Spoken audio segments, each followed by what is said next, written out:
जी अस्सलाम वालेकुम। क्लास मेरी आवाज़ आ रही है तो ज़रा मुझे बता दें। क्लियर आ रही है ये भी बताइएगा।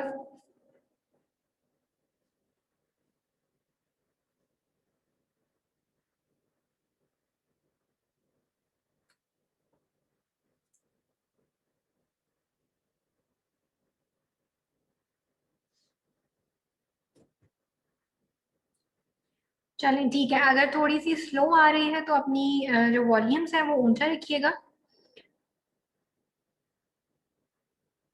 ठीक है। अच्छा, पुराना जो लेक्चर हमने पढ़ा था लास्ट टाइम उसमें कोई प्रॉब्लम किसी को फील हुआ हो, कोई चीज़ समझ में ना आई हो तो वो पूछ लें, फिर हम लेक्चर शुरू करते हैं आज का।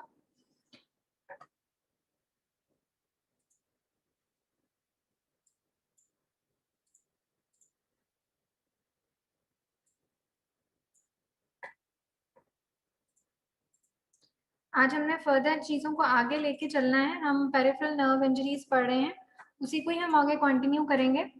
और इसमें लेक्चर थोड़ा सा आज हमारा लंबा है तो टाइम से शुरू करते हैं। लास्ट टाइम हमने जो चीज़ें कवर की थी वो बेसिक स्ट्रक्चर से रिलेटेड और रिकवरी और जो मैनेजमेंट गाइडलाइंस थी जनरल, हमने उनको कवर किया था।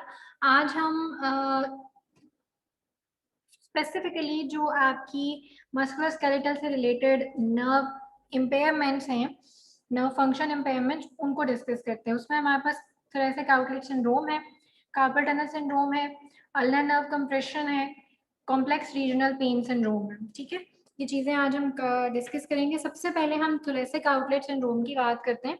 तो थोरेसिक आउटलेट सिंड्रोम जो है वो बेसिकली ये वो प्रॉब्लम है जिसमें आपकी ब्रेकियल प्लेक्सिस जब राइट वे आपकी फोरामिना से बाहर निकलता है तो हमारे पास एक एरिया बनता है जो कि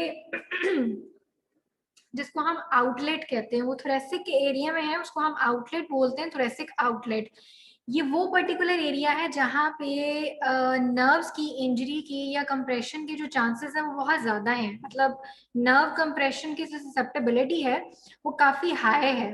ठीक है, उस वजह से यहाँ पे जो प्रॉब्लम अराइज करते हैं उसमें नर्व भी इम्पेंज हो सकती है, उसमें आर्टरीज इम्पेंज कर सकती हैं, उसमें आपकी विनस से रिलेटेड, वेन से रिलेटेड कोई प्रॉब्लम हो सकता है। तो ये काफ़ी सारी चीज़ें जो है वो यहाँ पे कॉम्प्लेक्स किस्म की अराइज हो सकती हैं। इसलिए हम इसको मतलब कलेक्टिवली हम इसको बोलते हैं थोरेसिक आउटलेट सिंड्रोम। ठीक है, ये ब्रेकियल प्लेक्सिस डिस्टल जहां से ये just distal to the nerve roots exiting the intervertebral foramina, ठीक है, to the lower border of axilla. ये एरिया आपका है। और अगर इसकी हम बाउंड्रीज की बात करें तो इसको जरा क्लियरली देख लीजिएगा कि ये जो मीडियल साइड पे अगर इसकी बाउंड्री देखें तो ये स्कैलिनस जो मसल्स हैं, इंटीरियर, मीडियस और पोस्टीरियर, साथ में फर्स्ट रिब पोस्टीरियरली, ठीक है, सॉरी मीडियली। उसके बाद जो पोस्टीरियर साइड पे इसका आ जाता है अपर ट्रैपेजियस की बाउंड्री आ जाती है, स्कैपुला है पोस्टीरियर साइड पे। इंटीरियर साइड पे आपका क्लाविकल है, कोराकोइड प्रोसेस है, पेक्टोरलिस माइनर है, डेल्टो पेक्टोरियल फेशिया है, ठीक। और लेटरल साइड पे एक्सिला है। तो ये जो चार बाउंड्रीज हैं इसकी, ये इसके दरमियान में ये बेसिकली आउटलेट है जहां से आपकी नर्व, आर्टरीज और वेन्स ने पास आउट करना होता है। अब थोरेसिक आउटलेट सिंड्रोम और एक आम नर्व इंजरी में क्या फर्क है, उसकी अगर हम डीडी की बात करें या डिफरेंशियल डायग्नोसिस की बात करें तो एक नर्व इंजरी जो है उसके अपने एक साइन और सिम्टम्स हैं। जैसे हमने लास्ट टाइम भी पढ़ा था, पैरास्थीसिया है, पेन है, टिंगलिंग है, नमनेस है, वीकनेस भी आ जाती है। लेकिन अगर अपर एक्सट्रीमिटी में आपको न्यूरोलॉजिकल साइंस के साथ आपको कोई वैस्कुलर साइंस भी मिल रहे हैं जो कि एक आम नर्व इंजरी से कंसिस्टेंट नहीं है, ये उसको रिलेट नहीं कर रहे एक आम नर्व इंजरी को, तो आप तो आपका ध्यान जो है वो किस तरफ जाना चाहिए, वो आपका ध्यान थोरेसिक आउटलेट सिंड्रोम की तरफ जाना चाहिए। ठीक है, जो आपकी आम नर्व इंजरी के साथ कंसिस्टेंट ना हो, जो पेरिफेरल नर्व्स के जो डर्माटोम्स हैं उस पैटर्न को फॉलो ना करें, जो आपके मायोटोम्स का पैटर्न है उसको फॉलो ना करें, तो आपका ध्यान किधर जाना चाहिए कि ये सिर्फ और सिर्फ खाली नर्व इंजरी नहीं है, इसमें और भी कुछ चीजें शामिल हो सकती हैं, जैसे कि थोरेसिक आउटलेट सिंड्रोम।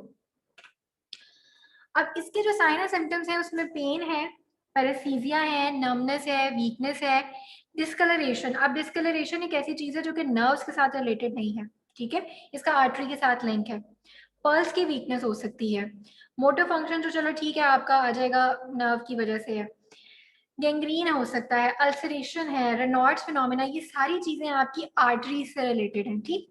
तो ये एक सिंपल नर्व इंजरी नहीं है, ये कॉम्प्लेक्स कोई काम बन जाता है यहाँ पे। कंप्लेन ऑफ हेडेक, इसमें हेडेक का भी प्रॉब्लम है, इसमें पोस्चर रिलेटेड चेंजेस भी आ जाती हैं। कोई भी आपका फॉरवर्ड हेड पोस्चर अगर बनता है तो फॉरवर्ड हेड के साथ आपको पता है मस्कुलर इम्बैलेंस आ जाता है, कुछ मसल्स जो है वो आपके बहुत ज्यादा टाइटनेस में जा रहे हैं, कुछ आपके जो है वो वीकनेस में जा रहे हैं, तो भी अल्टीमेटली आपकी ये जो आउटलेट की स्पेस है उसको रिड्यूस कर देते हैं। जब आउटलेट की स्पेस रिड्यूस होगी तो वो आपके कंप्रेशन कॉज कर सकता है इन एनी स्ट्रक्चर जो वहां से पास कर रहे हैं। टॉस का एक और लिंक है सर्वाइकल रिब के साथ, ठीक है। आपके कोई भी मसल, स्कैलेनीज हैं, कोई भी और मसल है, उसकी अगर हाइपरट्रोफी है वो भी आपके स्पेस को रिड्यूस करेगी। इसी तरह से आपके ड्रॉपी शोल्डर सिंड्रोम है, ठीक है, डिप्रेस्ड शोल्डर है, वो आपके एक्स्ट्रा स्ट्रेच कॉज कर सकता है। हाइपर एब्डक्शन जो है वो सिंड्रोम है, हाइपर एब्डक्शन के साथ अगर पेशेंट प्रेजेंट कर रहे हैं तो वो भी आपकी कंप्रेशन कॉज कर रहा होगा। टॉस जो है ना वो चार तरह का है basically, neurogenic, non specific symptomatic neurogenic, vascular cell syndrome, और वैस्कुलर में वीनस टाइप आ जाती है। अगर सबसे पहले हम न्यूरोजेनिक की अगर बात करें ना तो ये ट्रू काइंड है टॉस की। अगर हम टॉस की डेफिनेशन की बात करें तो न्यूरोजेनिक टॉस ये ट्रू टाइप है, बट ये रेयर भी है, क्योंकि इसके अंदर क्या है कि आपका जो सर्वाइकल रिब है वो प्रेजेंट होती है, और साथ में इसके मोटर लॉस आता है, आपके जो इंट्रिंसिक मसल्स हैं हैंड के उनका पैरालिसिस या एट्रोफी जो है वो देखने में आती है। इसके अलावा आपका जो मीडियल बॉर्डर है आर्म का उसमें पैरास्थीसिया जो है वो फील होता है, पिन्स एंड नीडल्स की जो सेंसेशन है। ये रेयर है तो ये ट्रू टॉस की टाइप, बट रेयर है। नॉन स्पेसिफिक सिम्टोमेटिक न्यूरोजेनिक ये कॉमन टाइप है, इसमें भी सर्वाइकल रिब की प्रेजेंस तो हो सकती है, बट इसमें एट्रोफी टाइप चीजें जो है वो हमें देखने में नहीं मिलती हैं। पेन है, पैरेस्थीसिया वगैरह चीजें होंगी, लेकिन एट्रोफी नहीं होगी, ये कॉमन टाइप है, ठीक है, टॉस की। आर्टीरियल कॉम्प्रोमाइज अगर हो रहा है, ठीक है, लाइक आपकी सर्वाइकल रिब की वजह से ही अगर आपकी आर्टरी जो है वो कंप्रेस हो रही है, आपकी वीकनेस आ रही है या पल्स में वीकनेस आ रही है, या आप कोई ऐसी एक्टिविटी जब करते हैं जिसमें ओवरहेड आपकी आर्म की मूवमेंट है, उस टाइम पे आपका अगर आर्टीरियल कॉम्प्रोमाइजेशन आ रही है, तो उस वक्त हम कहेंगे कि ये टॉस की आर्टीरियल टाइप है, ठीक है, वैस्कुलर सिंड्रोम्स में आर्टीरियल टाइप है। अगर वीनस जो स्ट्रक्चर है वो कॉम्प्रोमाइज हो रहे हैं कंप्रेशन की वजह से नहीं, यहाँ पे ये माइंड में रखिएगा कि वीनस टाइप जो है वो वेन्स की कंप्रेशन से नहीं होगा, ये बेसिकली थ्रोम्बोसिस की अगर कोई फॉर्मेशन हो जाती है और आपके लिम्फेटिक्स को और बाकी से वीनस जो सप्लाई है या सर्कुलेशन है उसको अगर इफेक्ट करिए, तो ये आपकी कौन सी टाइप होगी, वीनस टाइप होगी वैस्कुलर सिंड्रोम्स के अंदर। अब रिस्क फैक्टर्स कौन से हैं जो सिम्टम्स आते हैं टॉस के पेशेंट को, उसकी इटियोलॉजी क्या है, उसके रिस्क फैक्टर्स क्या हैं। तो सबसे पहले कंप्रेसिव तो कॉज हो सकता है, फॉल्टी पोस्चर अभी मैंने आपको फॉरवर्ड हेड का बताया। इसके अलावा entrapment of neural tissue from scar tissue in pressure, sometimes हमें आदत होती है बहुत भारी बैग जो है वो अपने एक शोल्डर के ऊपर लटकाने की आदत होती है, जैसे कि लैपटॉप का बैग, ठीक है, उसका अपना एक वेट होता है, या समटाइम्स जो बैकपैक्स हैं, स्कूल बैग्स हैं, अगर वो सिंगल वो स्लिंग के हैं तो एक ही शोल्डर के ऊपर प्रेशर प्रेशर से कंप्रेशन आना शुरू हो जाता है, ठीक है, ये भी कॉज हो सकता है। या समटाइम्स आपकी हाइपरट्रोफी है मसल की, या किसी भी वजह से आपकी स्पेस रिड्यूस है आउटलेट की, तो आपकी जो नर्व की मोबिलिटी है वो रिड्यूस हो जाएगी, नर्व अच्छे से ग्लाइड नहीं कर सकेगी। जब नर्व अच्छे से ग्लाइड नहीं करेगी ना, तो वहां पे उसकी क्या है, फाइब्रोसिस होना शुरू हो जाएगा, स्कार बनना शुरू हो जाएगा, फाइब्रोसिस हो जाएगी, एडिशंस बन जाएंगी। तो अल्टीमेटली मजीद उसकी मोबिलिटी को क्या करेगी, रिड्यूस कर देगी। अब जब नर्व रिड्यूस हो जाती है उसकी मोबिलिटी, तो वो ससेप्टेबल हो जाती है टुवर्ड्स इंजरी, राइट। अब इंजरी होगी तो अल्टीमेटली क्या होगा, सिम्टम्स आना शुरू हो जाएंगे। ये वो साइट्स हैं जो हमने लास्ट टाइम भी डिस्कस की थी, जहाँ पे नर्व की कंप्रेशन की ससेप्टेबिलिटी ज्यादा होती है। ठीक है, ये वो तीन एरिया से, इंटरस्कैलेनी ट्रायंगल, कॉस्टोक्लेविकुलर स्पेस और एक्सिलरी इंटरवल।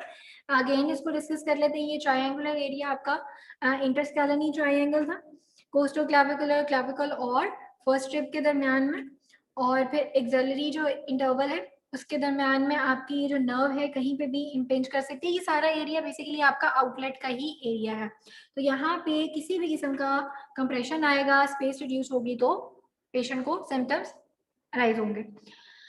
अब इम्पेयरमेंट्स क्या होती हैं और फंक्शन लिमिटेशंस क्या होती हैं, आप लोगों ने डेफिनेशंस पढ़ी होंगी, बट बिल्कुल लेमन टर्म में अगर मैं आपको इसका डिफरेंस बताने की कोशिश करूं, तो पेशेंट ने आके आपको जो अपना प्रॉब्लम बताना है ना, कि जी मेरे से उठा नहीं जाता, बैठा नहीं जाता, बाजू इधर नहीं किया जाता, बाजू फलान डायरेक्शन में मूव नहीं होता, मेरी स्लीप पैटर्न डिस्टर्ब है, फॉर एग्जाम्पल बात कर रही हूँ। तो जो पेशेंट अपने वर्ड्स में आके आपको जो काम बताएगा कि वो नहीं कर पा रहा, वो उसकी फंक्शनल लिमिटेशंस है। उन फंक्शनल लिमिटेशंस के पीछे रीजन क्या है, कि वो स्लीप उसकी डिस्टर्ब क्यों है, उसका बाजू एबडक्शन में नहीं जा रहा तो क्यों नहीं जा रहा, उसकी फलां मूवमेंट डिस्टर्ब है तो क्यों डिस्टर्ब है, वो होती हैं आपकी इम्पेयरमेंट्स। पेशेंट को इम्पेयरमेंट्स के बारे में नहीं पता, पेशेंट फंक्शनल लिमिटेशंस जानता है, वो आपको वो बताएगा। फंक्शनल लिमिटेशंस को देखते हुए आपने उसकी इम्पेयरमेंट्स के ऊपर गौर करना होता है। अब इम्पेयरमेंट्स क्या होंगी टॉस के अंदर, कि इसमें ब्रेकियल प्लेक्सस और वैस्कुलर जो सिम्टम्स हैं पेन के आएंगे, ये पैरास्थीजिया के होंगे, नमनेस है, वीकनेस है, डिस्कलरेशन है, स्वेलिंग हो सकती है। शोल्डर गर्डल के जो मसल्स हैं उनका मस्कुलर इम्बैलेंस हो सकता है, पोस्चरल जो है वो फॉल्ट हो सकते हैं, मसल्स की पुअर इंड्योरेंस होगी, क्योंकि आपके अगर जो पोस्चरल मसल्स हैं अगर उनमें इंड्योरेंस नहीं है, वो जल्दी फिटीग हो रहे हैं, तो इसका मतलब है जब वो फिटीग होंगे तो आपका पोस्चर जो है वो खराब करेंगे। पोस्चर खराब होगा तो अल्टीमेटली जो अफेक्ट है वो कहाँ पे आएगा, वो आपकी नर्व के ऊपर आएगा, या आउटलेट के जो स्ट्रक्चर्स हैं उनके ऊपर पड़ेगा। कुछ लोगों के अंदर आदत होती है उनको थोरेसिक ब्रीदिंग की, मतलब वो थोरेक्स को यूज करते हैं, वो अपने एब्डोमेन को यूज नहीं करते ब्रीदिंग के अंदर। उस केस के अंदर भी वो अपनी जो थोरेसिक के मसल्स हैं उनका ओवर यूज की वजह से ये जो आउटलेट का एरिया है उसको खराब कर रहे होते हैं, उसको अफेक्ट कर रहे होते हैं। ठीक है, तो ये भी इम्पेयरमेंट है थोरेसिक जो ब्रीदिंग है। मोबिलिटी अगर जॉइंट्स की रिड्यूस है, लाइक क्लाविकल है, फर्स्ट रिब है, इसके अलावा किसी भी किस्म का कोई स्ट्रेच जो आपके ब्रेकियल प्लेक्सस के ऊपर आ रहा है, वो आपको ये कॉज कर सकता है। अब लिमिटेशंस, पेशेंट आपको क्या कहेगा कि जी स्लीप उसकी डिस्टर्ब है, inability to carry briefcase या कुछ चीज लिफ्ट करना वो प्रॉब्लम है, प्रोलॉन्ग टाइम के लिए ओवरहेड पोजीशन को अचीव करना पेशेंट के लिए मुश्किल होता है, कोई एक पोस्चर जो है वो किसी एक्टिविटी के लिए अचीव करना पेशेंट के लिए क्या है, मुश्किल हो रहा है। अब अगर टॉस का पेशेंट है तो उसको आप अगर नॉन ऑपरेटिव मैनेजमेंट है तो आप उसको कैसे मैनेज करेंगे, सबसे इंपॉर्टेंट चीज पेशेंट की एजुकेशन।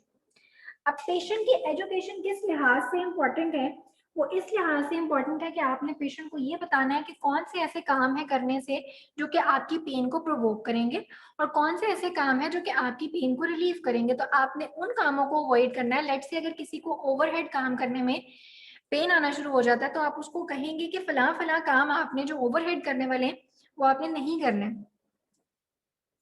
ठीक है, अगर उसका पोस्टर फॉल्टी है, लाइक फॉरवर्ड हेड पोस्टर अगर है, तो आप उसका पोस्टर करेक्शन कराओगे।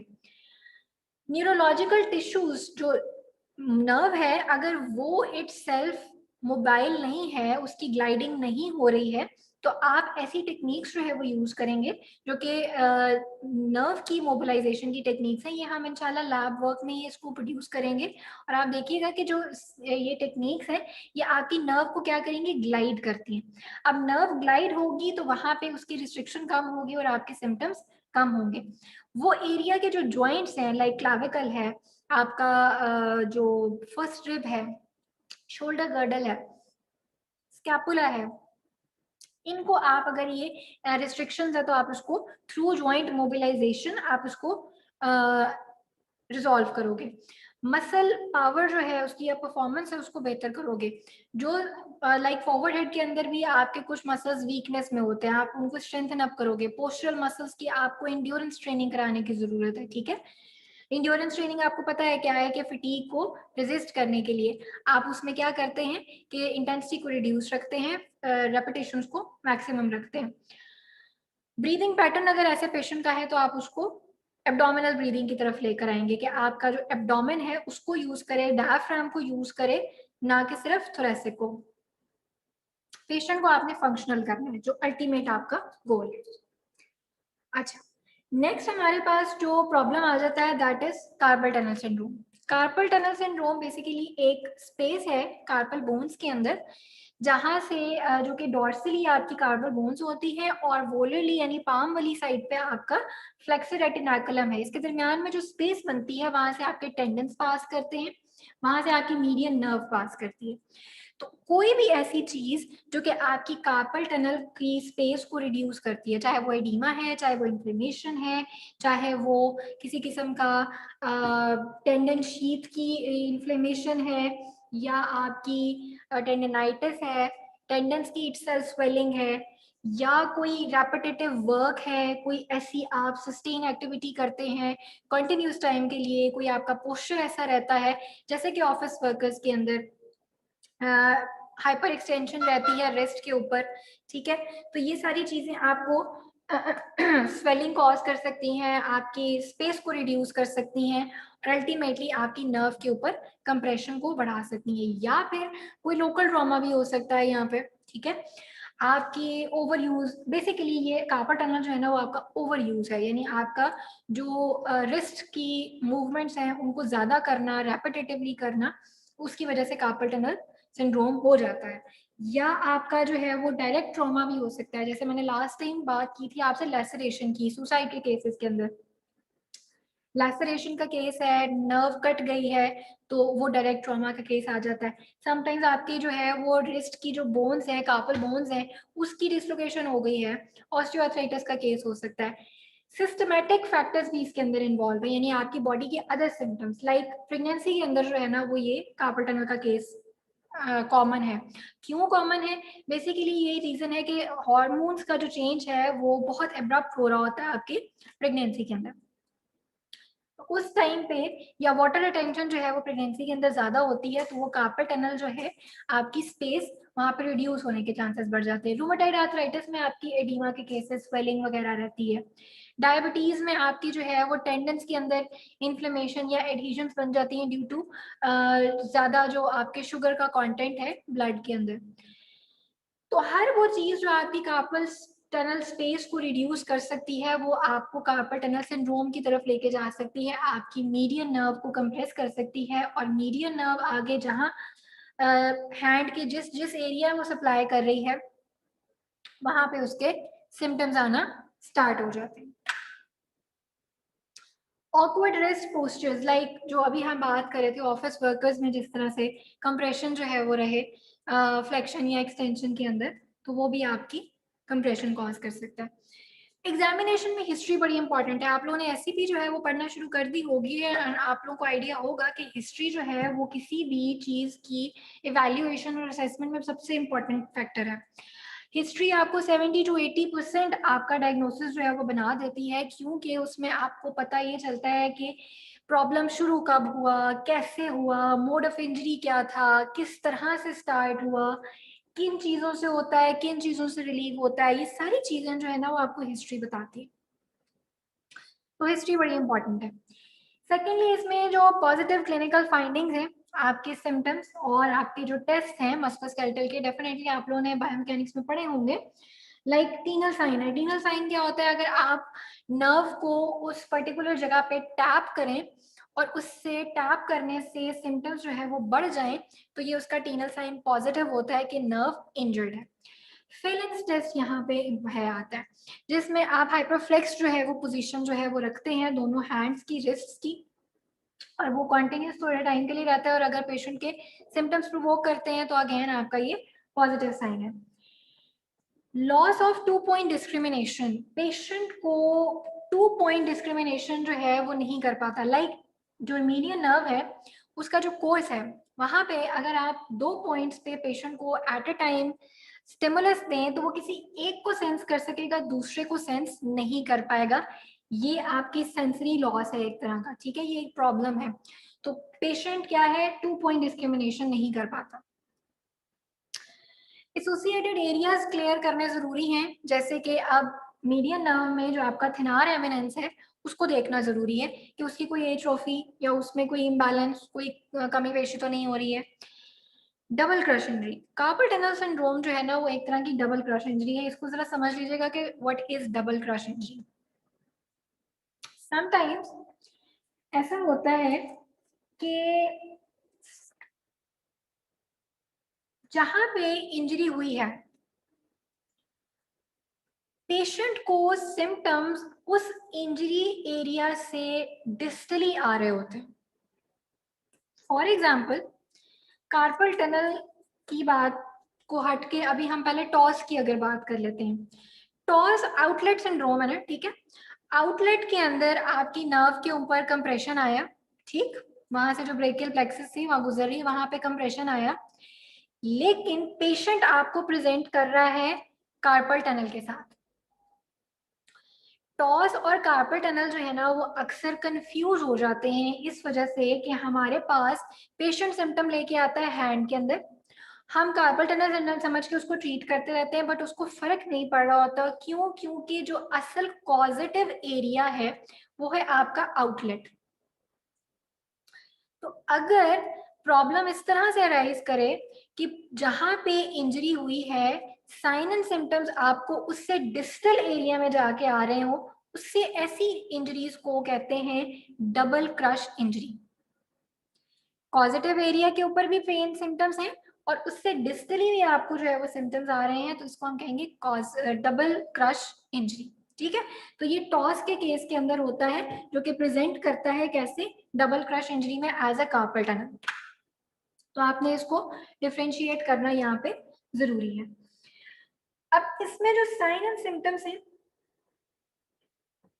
सॉरी जो इम्पेयरमेंट्स हैं, उसमें जो रेपिटेटिव यूज है, आपकी प्रोग्रेसिव वीकनेस जो है वो आ जाती है थिनार मसल्स की, और जो आपके एडक्टर पॉलिसिस है, एक्सटेंसिव मसल्स हैं थंब के, और जो डिजिट्स हैं आपकी 2 और 3, इनके अंदर जो है ना वो प्रॉब्लम आता है, ये मोटर वीकनेस आती है। ऑपोजिट साइड मसल्स जो है वो टाइट रहते हैं, इसमें मोबिलिटी जो है वो जॉइंट्स की जो है वो रिड्यूस हो जाती है मीडियन नर्व के कोर्स पे। इसके अलावा कार्पल टनल में आपका जो सिंपैथेटिक नर्वस सिस्टम है वो भी अफेक्ट होता है, ठीक है। Faulty forward head posture and decrease cervical ROM, ये भी एक इम्पेयरमेंट है। अब आप कहोगे कहाँ हैंड और कहाँ सर्वाइकल, बात वही है कि फॉरवर्ड हेड पोस्चर के साथ आउटलेट सिंड्रोम बनता है, आउटलेट की वजह से आपका कार्पल टनल एग्जिस्ट कर सकता है।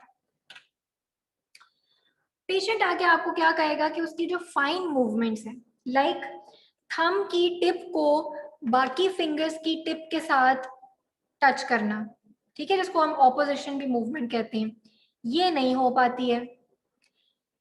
थंब की टिप को जो पैड है फिंगर का, यानी कि जो आपका एमसीपी पार्ट है, एमसीपी जॉइंट एरिया है फिंगर्स का, टिप को वहां पे टच करना।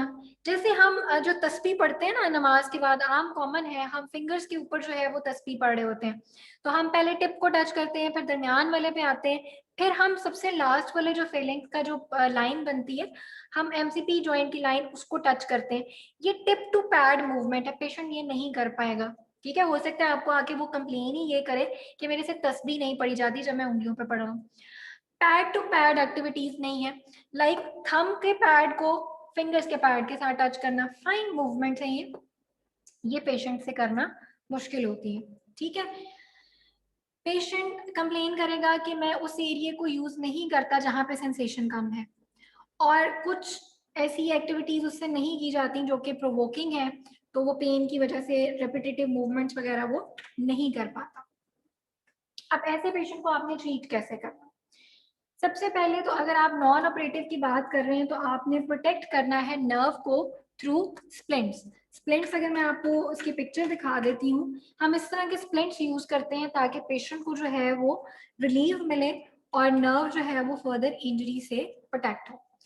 एक्टिवेशन जो सॉरी एक्टिविटीज की मॉडिफिकेशन है वो रिक्वायर्ड होती है।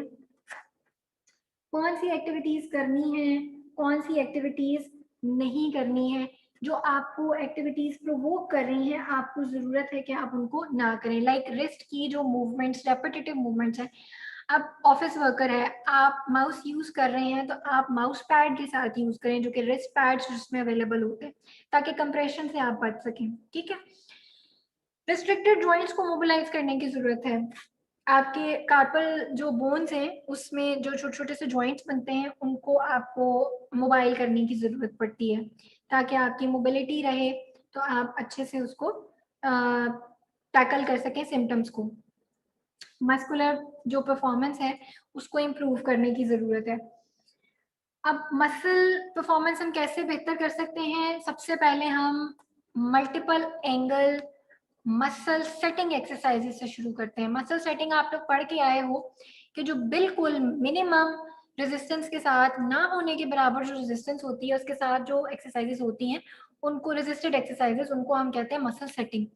मल्टीपल जॉइंट जो मल्टीपल एंगल के ऊपर आप जब मसल सेटिंग कराते हो तो ये आपकी मसल की परफॉर्मेंस को बेहतर करता है। डायनामिक आपको कंट्रोल डेवलप कराना पड़ता है मसल्स के अंदर स्ट्रेंथनिंग एक्सरसाइजेस के थ्रू। ठीक है, हैंड के डिफरेंट मसल्स हैं उनकी आपको स्ट्रेंथनिंग एक्सरसाइजेस रिक्वायर्ड है।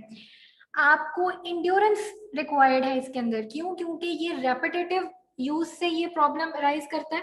इसका मतलब ये है कि जब रेपिटेटिव यूज कर रहे हैं आपके मसल्स थक रहे हैं और उसकी वजह से वो आपको सिम्टम कॉज कर रहे हैं, तो आपको इंड्योरेंस रिक्वायर्ड है ताकि आपके मसल्स कम से कम थकें और वो अल्टीमेटली आपको ज्यादा फायदा दे सके। पेशेंट को फंक्शनल करना है ताकि वो अपने काम अच्छे से करता रहे। अब अगर केस ऐसा है हमारे पास जो कि नॉन ऑपरेटिव से बात बढ़ गई है, कंजर्वेटिव से ठीक नहीं हो रहा, अब हमें हर हाल में ऑपरेशन रिक्वायर्ड है, तो हमें उसका जो है वो ऑपरेशन जो है वो करना पड़ता है, सर्जिकल ट्रीटमेंट करना पड़ेगा। सर्जिकल ट्रीटमेंट ओपन भी होता है या वो क्लोज भी है, आप एंडोस्कोपी के थ्रू भी कर सकते हैं। ठीक है, आपको क्या करना पड़ता है कि आपको वो पर्टिकुलर चीज या जो आपकी रिस्ट्रिक्शन कॉज कर रही है, लाइक अगर फ्लेक्सर रेटिनाकुलम आपको रिस्ट्रिक्ट कर रहा है तो आपको उसको रिलीज करना पड़ेगा थ्रू इंसिजन दे के सर्जिकली। अब सर्जिकली ट्रीटमेंट हो गया और उसके बाद जब आपके पास पेशेंट आया है तो उस वक्त आपके पास मैक्सिमम प्रोटेक्शन फेज के अंदर पेशेंट आता है, और उसके बाद फिर आपने उसको जो है वो वहां पे लेके चलना है। यहाँ पे ये चीज जरूरी है कि आपने पेशेंट को गाइड किस तरह से करना है, पेशेंट को समझाना क्या क्या है, पेशेंट को पता होना चाहिए कि उसने कब एक्सरसाइजेस शुरू करनी है और ये कितनी देर तक ये प्रोलॉन्ग रहेगा। पेशेंट का सबसे पहला सवाल ये होता है मैं ठीक कब होऊंगा, तो आपने उसको ये प्रॉपर समझाना होता है कि जी ये फलां चीज है, इसको ठीक होने में इतना टाइम लगेगा, इसको हील होने में इतना टाइम लगेगा। तो आपकी ये जो ऑपरेशन के बाद यानी सर्जिकल ट्रीटमेंट के बाद आपका ये जो कार्पल टनल है उसको ठीक होते होते 3 से 6 महीने लग जाते हैं। तो ये पेशेंट को जो है वो आपने अच्छे से गाइड करना है ताकि उसको पता हो कि उसने इस सारे अरसे में कौन से काम करने हैं, कौन से नहीं करने। जो उसको अवॉइड करने वाले काम है उसको अच्छे से आइडिया होना चाहिए। कौन सी मूवमेंट्स उसने नहीं करनी है, वो रेपिटेटिव जो उसको पेन प्रोवोक कर रही थी वो काम उसने अवॉइड करने हैं। वो उनकी मैनेजमेंट इंपॉर्टेंट है। ठीक है, ताकि उसमें कोई स्कार ना बने, उसमें कोई फाइब्रोसिस ना हो, एडिशंस ना बने, वो फर्दर मोबिलिटी को खराब ना करें। वोन के इन्फेक्शन से आपने बचाना है, ठीक, ये सारी चीजें। फिर आपके पास एक्टिव टेंडन ग्लाइडिंग एक्सरसाइजेज आ जाती है।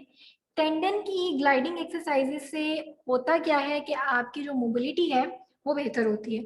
जब मोबिलिटी बेहतर होगी तो अल्टीमेटली आपका जो कंप्रेशन है वो रिलीव होगा वहां से, और आपके पेशेंट के सिम्टम्स जो है वो बेहतर होना शुरू हो जाएंगे। ग्लाइडिंग एक्सरसाइजेज क्या है वो भी मैं आपको दिखाती हूँ पिक्चर के अंदर। ये चले पहले हम इसको डिस्कस कर लेते हैं। ये आपकी टेंडन ग्लाइडिंग एक्सरसाइजेज हैं।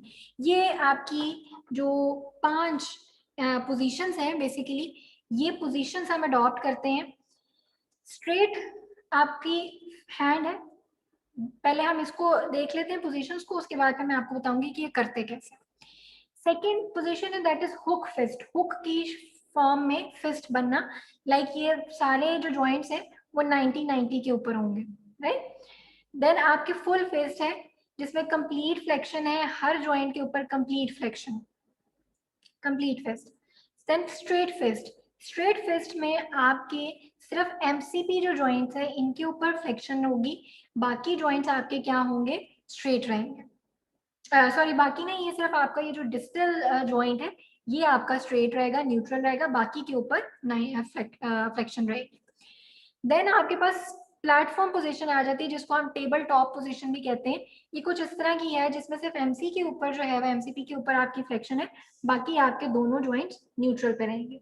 ये आपकी टेबल टॉप पोजीशन। अब करते किस तरह से हैं, पोजीशन आप स्ट्रेट से स्टार्ट करेंगे, उसके बाद जाएंगे हुक फिस्ट के ऊपर। यहाँ पे इसको 3 से 5 सेकंड के लिए आपने इसको होल्ड करना है। देन आप वापस पोजीशन अडॉप्ट करेंगे स्ट्रेट, ठीक। स्ट्रेट के बाद आप आ जाएंगे फुल फिस्ट के ऊपर, अगेन इसको होल्ड करेंगे, फिर अगेन स्ट्रेट के ऊपर आएंगे, then next position straight fist, फिर स्ट्रेट पे आ जाएंगे, एंड देन आखिर में आपकी क्या आ जाएगी, टेबल टॉप या प्लेटफॉर्म पोजीशन। ये साइकिल है, सर्किट है, आपने ये कंप्लीट करना है। इसमें हम 10 टाइम्स जो है वो पेशेंट को रिपीटेशंस कराते हैं और दिन में 3 से 4 दफा रिपीट करने के लिए बोलते हैं with 3 to 5 second hold each position, ठीक है। तो ये आपकी जो ग्लाइडिंग पोजीशन एक्सरसाइज होती हैं टेंडन की, इससे मोबिलिटी जो है ना वो आपकी क्या रहती है, बेहतर रहती है। इसके अलावा एक्सरसाइजेज हैं, एक्सरसाइजेज में आपकी रिस्ट की जितनी मूवमेंट्स हैं, आपकी फ्लेक्शन है, एक्सटेंशन है, एबडक्शन एडक्शन है, या रेडियल डेविएशन, अल्नर डेविएशन है, फिंगर्स की जितनी मूवमेंट्स है वो सारी की सारी ROM एक्सरसाइजेज के तौर पे हम पेशेंट को परफॉर्म कराते हैं। अब अगर मॉडरेट की बात करें जिसमें अब हीलिंग हो गई है, स्कार टिश्यू बन गया है, तो अब स्कार टिश्यू की मोबिलाइजेशन होनी चाहिए ताकि वो फाइब्रोसिस ना हो और वो एडहीजन ना कॉज करे। समटाइम्स हमें स्ट्रेचिंग और जो जॉइंट मोबिलाइजेशन टेक्निक्स हैं उनको यूज करना पड़ता है रिस्ट्रिक्टेड एरियाज को ट्रीट करने के लिए, ठीक है। और ये जो ये बेसिकली आपका पोस्ट ऑपरेटिव जो ये जो मॉडरेट प्रोटेक्शन फेज है, ये आपका 10th से 12th डे है जहाँ पे आपका ये फेज शुरू हो जाता है। इसमें आपको फिर आपको पेशेंट को जो है ना वो फिर फर्दर एक्टिविटीज की जरूरत है, मसल की परफॉर्मेंस को आपको फिर स्ट्रेंथनिंग के थ्रू बेहतर करना है। डिक्सटेरिटी एक्सरसाइजेज, डिक्सटेरिटी एक्सरसाइजेज होती हैं जो कि आपकी हैंड की और फिंगर्स की जो फाइन मूवमेंट है उनको इम्प्रूव करना। वो जो फाइन मूवमेंट वो कौन सी थी, tip to tip, tip to pad, pad to pad movement, opposition जो मूवमेंट है थम्स की या फाइन मूवमेंट है उनको बेहतर करना, उसकी प्रैक्टिस कराना, उसकी ट्रीटमेंट देना, सेंसरी स्टिमुलेशन देना, ठीक है। डिस्क्रिमिनेटिव सेंसरी री एजुकेशन हमने लास्ट टाइम भी पढ़ा था, ये चीजें पेशेंट को करानी पड़ती हैं। ये आपके पास है नर्व की ग्लाइडिंग टेक्निक। पहले हमने टेंडन की ग्लाइडिंग पढ़ी थी, ये आपकी नर्व की ग्लाइडिंग टेक्निक है। ये आपके पास 6 जो है वो मूवमेंट्स है, ठीक है। इसमें कंप्लीट आपकी फिस्ट है, फिर आपकी न्यूट्रल पोजीशन है, देन एक्सटेंशन है, एक्सटेंशन में आपकी फिर थंब की एक्सटेंशन आ जाती है, फिर सुपिनेशन के साथ, और फिर आपकी एंड पे थंब की फोर्सफुल एक्सटेंशन। तो ये मूवमेंट्स, ये भी एक सर्कल है, साइकिल है, सर्किट है। तो ये आप जब प्रोड्यूस करते हो मूवमेंट्स तो ये आपकी नर्व जो है ना वो इससे ग्लाइड कर रही होती है, मूव कर रही होती है। नर्व जब मूव करेगी तो ऑटोमेटिकली वो आपके वहां पे जो कंप्रेशन है उसको कम करेगी और पेशेंट बेहतर फील करेगा। ठीक है जी, ये दो हमने जो है ना वो चीजें पढ़ ली हैं। आगे चलते हैं। अल्नर नर्व अगर टनल ऑफ गायोन में इंट्रैप हो रही है तो ये भी एक कॉज, ये आपको कंप्रेशन कॉज करता है, सिम्टम्स कॉज करेगा। टनल ऑफ गायोन बेसिकली क्या है, ये आपका हैमेट जो बोन है, कार्पल बोन, उसका हुक बनता है और साथ में उसके ऊपर प्रेजेंट होती है साथ ही पीजीफॉर्म बोन। इनके दरमियान से जब अल्नर नर्व पास करती है तो जो हैमेट का हुक है वो उसको इंट्रैप कर देता है। ठीक है, अब अल्नर नर्व जो है वो जब इंट्रैप करेगी तो उसके दो तीन एरियाज हो सकते हैं इंट्रैपमेंट के। अगर तो जोन 1 है, ये वो जोन है जो कि हैमेट और पीजीफॉर्म के दरमियान में होगा। यहाँ पे ट्रैप होने वाली नर्व क्योंकि सेंसरी भी है और मोटर पार्ट दोनों है यहाँ पे, तो यहाँ पे दोनों सिम्टम्स राइज करेंगे, सेंसरी भी और मोटर भी। जोन 2 वो एरिया है जहाँ पे अल्नर नर्व डिवाइड होके दो ब्रांचेस बनाती है, एक सेंसरी और एक मोटर। जोन 2 में आपकी मोटर नर्व जो ब्रांच है वो कंप्रेस होती है और आपको जो सिम्टम्स अराइज करेंगे वो मोटर से रिलेटेड होंगे, मतलब मोटर कंट्रोल लॉस होगा, वीकनेस होगी। ठीक है, जोन 3 पे अगर हो तो जहाँ पे बाइफरकेट करेगी और सेंसरी ब्रांच बनती है, और सेंसरी ब्रांच अगर इम्पेंज हो रही है तो वो आपको सेंसरी जो प्रॉब्लम्स हैं या सिम्टम्स हैं वो राइज करेंगे। ठीक है, ये तीन आपके जोन्स हैं, ये मैंने अभी आपको बताया। अब इसमें जो सिम्टम्स हैं वो इंजरी हो सकती है, इरिटेशन हो सकती है पिजिफॉर्म और हैमेट के दरमियान में, कोई सस्टेन प्रेशर आ सकता है, लाइक कोई प्रोलॉन्ग आपने कोई एक्टिविटी ऐसी की है, हैंड राइटिंग जैसे पेपर आपने काफ़ी लंबे टाइम के लिए था और पेपर करते हुए जो पोजीशन बनती है वो समटाइम्स हाथ सुन्न होने लगता है, वो भी पोजीशन हो सकती है। साइनोवियल इन्फ्लेमेशन हो सकती है रेपिटेटिव यूज की वजह से, आपकी जो ग्रिपिंग एक्टिविटीज आपने अगर वो बहुत ज़्यादा की हैं तो आपके 5th और जो 4th फिंगर है उसके मसल्स के रेपिटेटिव यूज की वजह से इन्फ्लेमेशन हो सकती है। या जैसे निटिंग के होता है ना, जैसे वो कोई स्वेटर वगैरह बुनना जो होती है, जो एक्टिविटी होती है उसमें लिटिल फिंगर का यूज बड़ा है, लिटिल और जो 4th फिंगर है आपकी, इसका बहुत रेपिटेटिव यूज है, तो ये आपकी अल्नर नर्व को कंप्रेस कर देता है। ट्रॉमा भी हो सकता है, डायरेक्ट आप इसके ऊपर फॉल हुआ है, ठीक है, हाथ गिरे हो और हाथ के बल आपने अपने आप को रोका, तो इट माइट बी पॉसिबल कि ये बॉर्डर आपका इंजरी कॉज कर रहा है आपको। या कोई और स्पेस ऑक्यूपाइंग लीजन जैसे कि कोई गैंग्लियन बन सकता है, यहाँ पे अल्नर आर्टरी का एन्यूरिज्म हो सकता है, नर्व सॉरी आर्टरी जो है वो स्वेलअप कर गई है तो वहां पे आपको ये स्पेस रिड्यूस हो रही है। अगेन यहाँ पे हिस्ट्री इंपॉर्टेंट है एग्जामिनेशन में, पॉजिटिव क्लिनिकल फाइंडिंग्स में इसमें टीनल साइन पॉजिटिव होता है, जब आप उसको टैप करते हैं तो ये प्रोवोकिंग साइन है। एसोसिएटेड एरिया जिसमें हाइपोथेनार जो एमिनेंस है उसमें वीकनेस या उसमें जो है वो मसल का इम्बैलेंस देखने में मिल सकता है, तो ये आपने एग्जामिनेशन में ये चीजें चेक करनी होती है। इम्पेयरमेंट्स में पेशेंट को पेन है, पैरासीजिया फील हो सकता है, जो अल्नर नर्व की डिस्ट्रीब्यूशन है, एट्रोफी हो सकती है इंट्रिंसिक मसल्स की, या जो हाइपोथेनार एमिनेंस है वो आपकी लिटिल फिंगर और जो 4th फिंगर है उसके फ्लेक्सस और एक्सटेंसिव मसल्स जो हैं उनकी मोबिलिटी रिड्यूस हो सकती है। एडहेजन्स कोई बने हो सकते हैं पीजीफॉर्म बोन के साथ।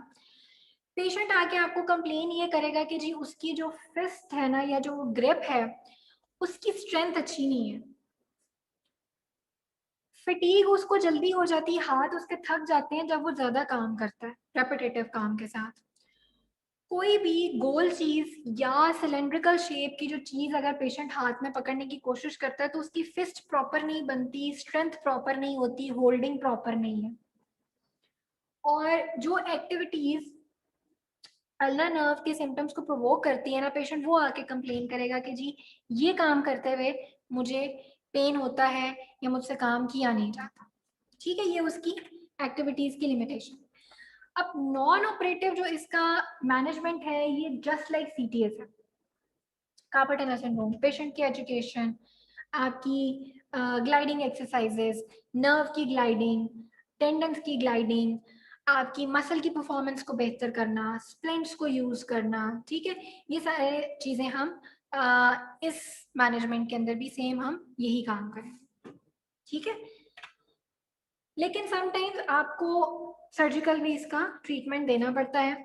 तो अगर आप सर्जिकली रिलीज करते हो नर्व को, तो उसके रिस्क जो है ना वो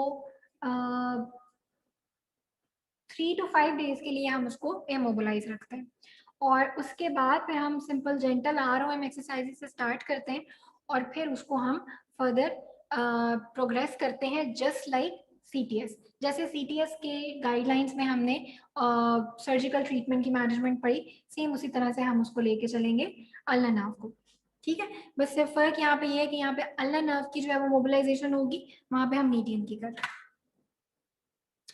ठीक है जी।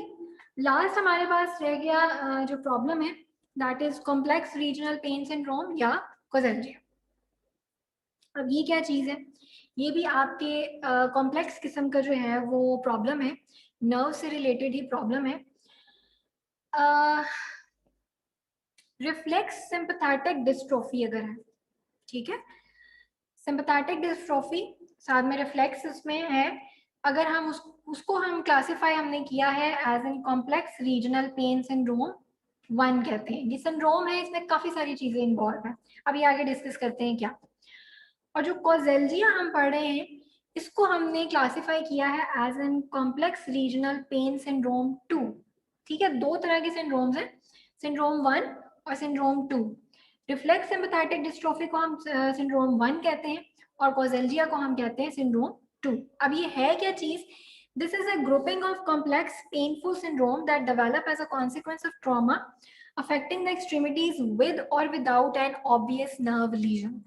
अब ये इस तरह के प्रॉब्लम है, ग्रुप है, सिंड्रोम है, डिसऑर्डर्स का ग्रुप है, जिसमें आपकी जो एक्सट्रीमिटीज हैं, अपर एक्सट्रीमिटी खास तौर पे ये अफेक्ट होती है, लेकिन जरूरी नहीं है कि इसमें नर्व इन्वॉल्व हो, समटाइम्स नर्व इन्वॉल्व होती है, समटाइम्स नर्व इन्वॉल्व नहीं होती।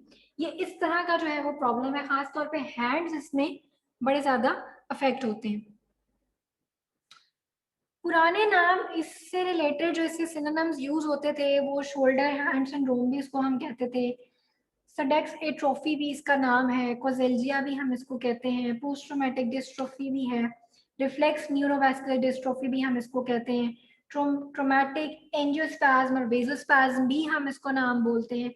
सिंपैथेटिकली मेंटेन्ड पेन भी इसी से मिलता जुलता, इसी से रिलेटेड चीज है, इसी का नाम है, डिफरेंट नाम है, लेकिन चीज यही है। अब इसमें ये प्रॉब्लम है कि जो पेन है ना वो तो की फैक्टर है, पेन तो पेशेंट को बहुत ज्यादा होगा, ठीक है। सेंसरी एबनॉर्मेलिटीज इसमें ज्यादा आ जाती हैं, और वो भी बर्निंग किस्म की पेन होती है, जो कि अचानक शुरू होती है, स्पॉन्टेनियस है बर्निंग पेन। ऑटोनॉमिक डिसफंक्शन इसमें इन्वॉल्व है, क्योंकि आप ये देखो कि ये ग्रुप है कॉम्प्लेक्स सिंड्रोम्स का, कॉम्प्लेक्स डिसऑर्डर्स का, ठीक है, तो उसमें ऑटोनॉमिक भी इन्वॉल्व है। ट्रॉफिक चेंजेस, आपकी स्किन की चेंजेस, फेशियल की चेंजेस भी इसके अंदर इन्वॉल्व होती हैं, मोटर फंक्शन भी इसमें इन्वॉल्व है, इवन इसमें साइकोलॉजिकल और इमोशनल रिस्पॉन्सेज भी इन्वॉल्व होते हैं। तो ये खासा कॉम्प्लेक्स किस्म की प्रॉब्लम है। अब मजे की बात ये है कि इसका जो अंडरलाइन मैकेनिज्म है ना वो स्टिल क्लियर नहीं है, इसकी जो एसोसिएशन है बड़ी वास्ट किस्म की है। पेनफुल शोल्डर के साथ भी इसका लिंक है, कार्डियोवैस्कुलर एक्सीडेंट में भी ये लिंक है इसका, MI में भी है, सर्वाइकल ओस्टियोआर्थराइटिस के साथ भी इसका लिंक बनता है, ट्रॉमा के बाद भी ये हो सकता है, बर्न्स के बाद, इमोबिलाइजेशन आफ्टर सर्जरी, कार्डियक कैथीटराइजेशन, इसके बाद भी आपके ये जो रीजनल पेन सिंड्रोम है ये हो सकता है। अब क्यों, CVA का इसके साथ क्या लिंक है, ये चीजें अभी स्टिल जो है वो क्लियर नहीं है, बट ये चीजें देखने में आई हैं कि इसका लिंक बनता है, ठीक है, इन सारे प्रॉब्लम्स के साथ ये चीज अराइज कर सकती है। सिंपैथेटिक नर्वस सिस्टम जो है ना वो इसमें बेसिकली यूजुअली इन्वॉल्व होता है, उसमें स्कीमिया भी हो सकता है, पेन है, नॉर्मल सुडोमोटर एक्टिविटी है, trophic changes, skin changes, dysfunction by dysfunction in ANS autonomic nervous system के अंदर। बर्निंग पेन है, अब नॉर्मल सेंसेशंस इसके अंदर ज़्यादा रहती हैं। साइकियाट्रिक डिसऑर्डर्स और जो इसमें इन्वॉल्व हो सकते हैं, ठीक है, आपका नर्वस सिस्टम भी इसमें इन्वॉल्व हो सकता है। स्टेजेस जो है ना वो बेसिकली इसकी 3 स्टेजेस हैं,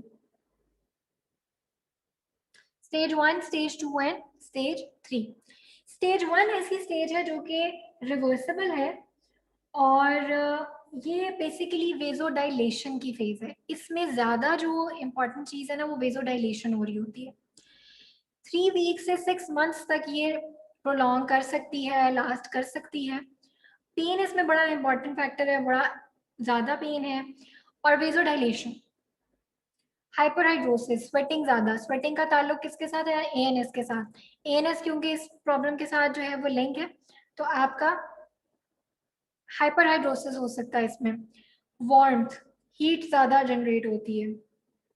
एरिथीमा, ब्लड का ज़्यादा जो है वो स्किन की तरफ मूव करना, स्किन बहुत रेड किस्म की जो है वो शो होगी।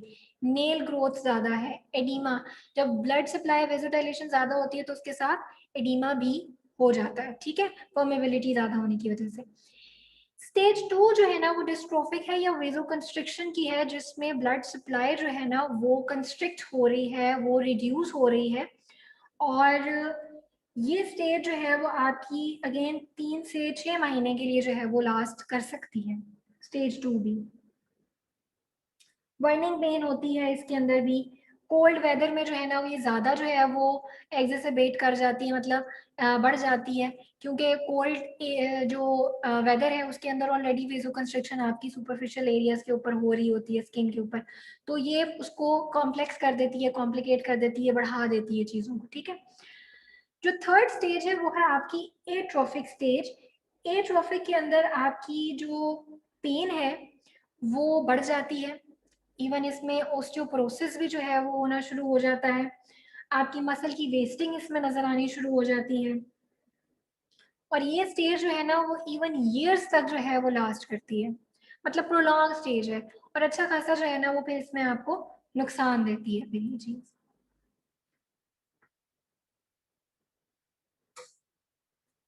स्पॉन्टेनियस इसकी रिकवरी समटाइम्स हो जाती है, समटाइम्स नहीं होती है। और अगर स्पॉन्टेनियस रिकवरी हो तो ये 18 से 24 महीने लग जाते हैं इसको रिकवरी पे जाते जाते, मतलब ठीक होगा तो खुद ही होगा। इसको ऐसे मतलब ट्रीटमेंट इसके कोई खास इसको अफेक्ट नहीं करता। सिम्टोमेटिक ट्रीटमेंट हम इसको जरूर दे सकते हैं, ठीक है। अब पेशेंट की जो इम्पेयरमेंट्स है उसमें पेन है, पेशेंट को जो हाइपरेसीजिया है in extremity out of portion proportion to the injury, limitation of movement इसमें आती है बहुत ज़्यादा। जो एक्सट्रीमिटीज के डिस्टल पोर्शंस हैं लाइक हैंड्स हैं वो आपके जो है ना वो इसमें ज़्यादा अफेक्ट होते हैं, ठीक है। और वो भी आपकी जो सर्कुलेटरी इम्पेयरमेंट्स हैं उसमें ज़्यादा जो है वो देखने में आती हैं। लिम्फेटिक सिस्टम इसमें इन्वॉल्व ज़्यादा है, वीनस सिस्टम इसमें इन्वॉल्व ज़्यादा है। तो खास तौर पे ये जो डिस्टल पार्ट्स हैं जैसे हैंड है, इवन फीट भी इसमें इन्वॉल्व होते हैं। उसकी स्टिफनेस आ जाती है एडीमा की वजह से, स्वेलिंग की वजह से, ठीक है बेटा। अच्छा, उसके बाद आपकी ट्रॉफिक चेंजेस हैं, वेजोमोटर इंस्टेबिलिटी आ जाती है। और अगर हम इसकी मैनेजमेंट की बात करें तो जो हमारे पास स्टेज 1 है उसमें सबसे इम्पॉर्टेंट चीज़ हमारे पास है पेशेंट की एजुकेशन, ठीक है। पेशेंट की एजुकेशन इसलिए ज़रूरी है क्योंकि कुछ आपने अभी जैसे अभी पहले पढ़ा कि स्टेज 1 के अंदर वो वेजो डायलेशन की स्टेज है, स्टेज 2 जो है वो वेजो कंस्ट्रिक्शन की स्टेज है। तो पेशेंट को ये सारी चीजें पता होनी चाहिए कि वो किस स्टेज के अंदर है, उसकी कंडीशन क्या चल रही है, उसने उसको काउंटर टैकल कैसे करना है। वेजो डायलेशन का फेज है तो उसको ऑब्वियसली हीट के साथ ट्रीट नहीं करना है, उसमें हीट से रिलेटेड काम नहीं करने। अगर वेजो कंस्ट्रिक्शन का फेज चल रहा है तो उसको कोल्ड से जो है वो अपने आप को बचाना है, राइट। ये चीजें पेशेंट को पता होनी चाहिए। पेन को रिलीव करने के लिए और एडिमा को कंट्रोल करने के लिए हम डिफरेंट मोडालिटीज यूज कर सकते हैं। टेंस यूज कर सकते हैं, cold pack, hot pack, according to stage हम यूज कर सकते हैं। देन आप एडिमा को कंट्रोल करने के लिए एलिवेशन कर सकते हैं, वो जो प्राइस वाला फॉर्मूला आप लोगों ने पढ़ा होगा। आप कंप्रेशन बैंडेजेस जो है वो दे सकते हैं पेशेंट को। ठीक, मोबिलिटी को इंक्रीज करने के लिए आप टेंडन ग्लाइडिंग एक्सरसाइजेस और नर्व ग्लाइडिंग एक्सरसाइजेस यहाँ पे परफॉर्म करेंगे ताकि मोबिलिटी बेहतर हो। मसल की जो परफॉर्मेंस है उसको बेहतर करने के लिए आप यहाँ पे जो चीज़ें कर सकते हैं ट्रीटमेंट के तौर पे, वो आप स्ट्रेस लोडिंग कर सकते हैं इन क्वाड्रेप पोजीशन। ये एक चीज़ समझने वाली है कि जो क्वाड्रेप पोजीशन होती है, ऑल 4 पॉइंट्स जो आपके कांटेक्ट पॉइंट्स बनते हैं, यानी कि आप दोनों हाथ भी आपके ज़मीन के साथ हैं और आपकी नीज भी जो है वो आपके ग्राउंड के साथ कांटेक्ट में, क्वाड्रेप पोजीशन। तो क्वाड्रेप पोजीशन के अंदर जब आपके स्ट्रेस लोडिंग होगी आपके हैंड्स के ऊपर, रिस्ट जॉइंट्स के ऊपर, एक्सट्रीमिटीज के ऊपर, तो ये आपकी जो मसल परफॉर्मेंस है उसको बेहतर करने में हेल्प आउट करेगी आपको। ओवरऑल बॉडी की अगर आपने सर्कुलेशन को इम्प्रूव करना है तो आप लो लेवल की, लो ग्रेड की एरोबिक एक्सरसाइजेज जो है वो पेशेंट को रिकमेंड कर सकते हैं, लो लेवल की, ठीक है, जिससे बस आपकी जो सर्कुलेशन है वो इम्प्रूव हो। जब सर्कुलेशन इम्प्रूव होगी तो वो जो वेजो कंस्ट्रिक्शन और वेजो डायलेशन वाला फेज है उसमें थोड़ी बहुत आपकी बेहतरी आ सकती है।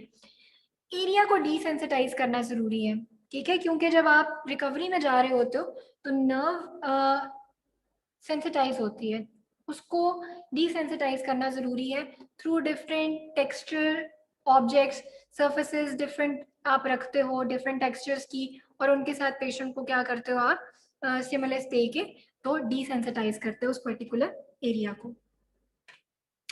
स्टेज 2 और स्टेज 3 में जो मैनेजमेंट है पेन की, वो अगेन आप मोडालिटीज के थ्रू करोगे।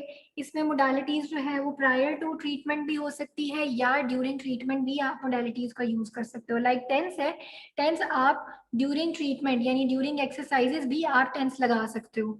ठीक, टेंस लगे लगे भी आप एक्सरसाइजेस करा सकते हो, तो ये एडजंक्ट में भी यूज हो सकती है मोडालिटीज और प्रायर टू ट्रीटमेंट भी यूज हो सकती है। डिसेंसिटाइजेशन अगेन आपको करनी है थ्रू डिफरेंट टेक्सचर्स। ठीक, मोबिलिटी को इंक्रीज करना है आपने थ्रू मोबिलाइजेशन टेक्निक्स और स्ट्रेचिंग टेक्निक्स, आप फ्लेक्सिबिलिटी को इंक्रीज कर सकते हैं और उसके थ्रू आप मोबिलिटी को बेहतर करेंगे। ठीक, और अल्टीमेट आपका गोल क्या है कि आपने पेशेंट को फंक्शनल करना है, कि उसकी जो फंक्शनल परफॉर्मेंस है वो बेहतर हो, आपने उसको इंडिपेंडेंट करना है जितना हद तक आप उसको इंडिपेंडेंट कर सकते हैं। ठीक हो गया, चले, ये हमारा लेक्चर था और टाइम पे अल्हम्दुलिल्लाह खत्म हो गया है।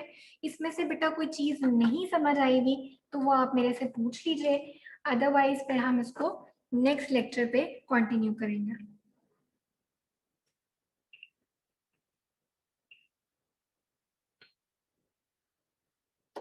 जी, किसी का कोई सवाल बेटा?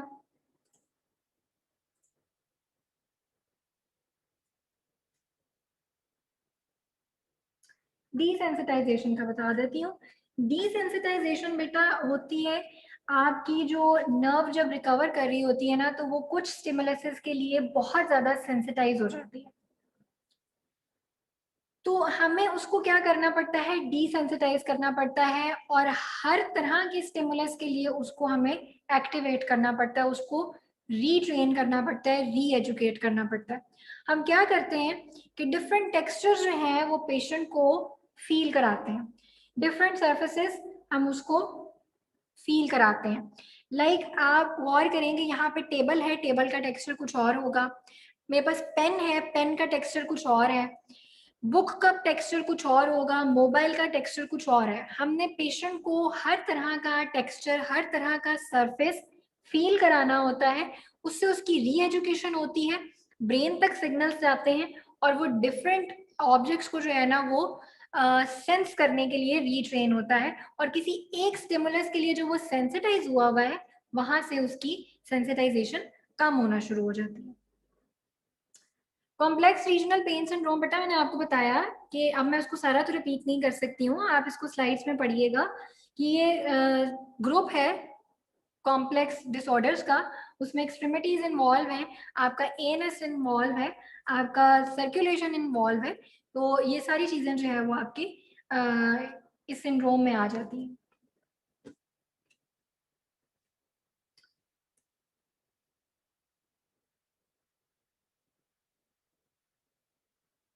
बेटा लेक्चर आपको रिकॉर्डिंग मिलेगी, आप उसको पढ़िएगा श्वेब, और उसमें फिर आप देख लीजिएगा कि मेन पॉइंट क्या है। इसमें मेन पॉइंट हम पेरिफेरल नर्व्स की इंजरीज पढ़ रहे हैं, तो इसका मेन पॉइंट मैं ऐसे तो नहीं बता सकती ना, पूरा लेक्चर आप सुनोगे तो आइडिया होगा।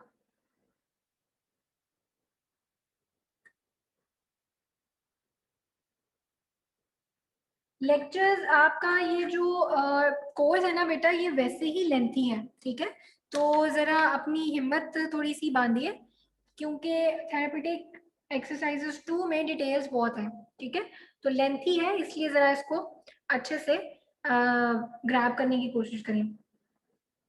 टेंडन ग्लाइडिंग एक्सरसाइजेस आपको मैंने 5 मूवमेंट्स बताई, जो कि हैंड की डिफरेंट मूवमेंट्स हैं, वो पोजीशंस हम पेशेंट से जो है वो अडॉप्ट कराते हैं, ठीक है। उसका एक खास पैटर्न है कि हम हर मूवमेंट हर पोजीशन के बाद हम बिल्कुल फर्स्ट पोजीशन के ऊपर चले जाते हैं। फर्स्ट पोजीशन, फिर अगली पोजीशन, फिर पहली पोजीशन, फिर नेक्स्ट पोजीशन, फिर पहली पोजीशन। तो इस तरह करते करते उससे पोजीशन जब आप बार बार अडॉप्ट करते हो, तो अंदर आपके जो टेंडन्स हैं उनकी ग्लाइडिंग होती है। जब ग्लाइडिंग होगी तो वो आपकी रिस्ट्रिक्शन को वहां पे क्या करते हैं, रिड्यूस करते हैं। एलएमएस पे बेटा लेक्चर अपलोड हो जाएगा, वहां पे आपको लिंक भी मिल जाएगा लेक्चर का, ईमेल भी कर दूंगी। अभी तो मैं ईमेल साथ साथ करती जाऊंगी, जैसे ही आप लोगों का एलएमएस बिल्कुल फंक्शनल होता है, फिर आपको लेक्चर्स और स्लाइड्स वगैरह सारा कुछ एलएमएस से लेना पड़ेगा, ठीक है। फिर मैं ईमेल नहीं किया करूंगी, तो आप उसको एलएमएस को अपना अपडेट रखिएगा। चलें ठीक है बेटा, इसको लेक्चर को एंड करते हैं। कोई प्रॉब्लम हो तो नेक्स्ट लेक्चर में मेरे से पूछ लीजिएगा, हम उसको डिस्कस कर लेंगे, ठीक है बेटा। चलें, अपना ख्याल रखिएगा, दुआ में याद रखिएगा। अल्लाह हाफिज।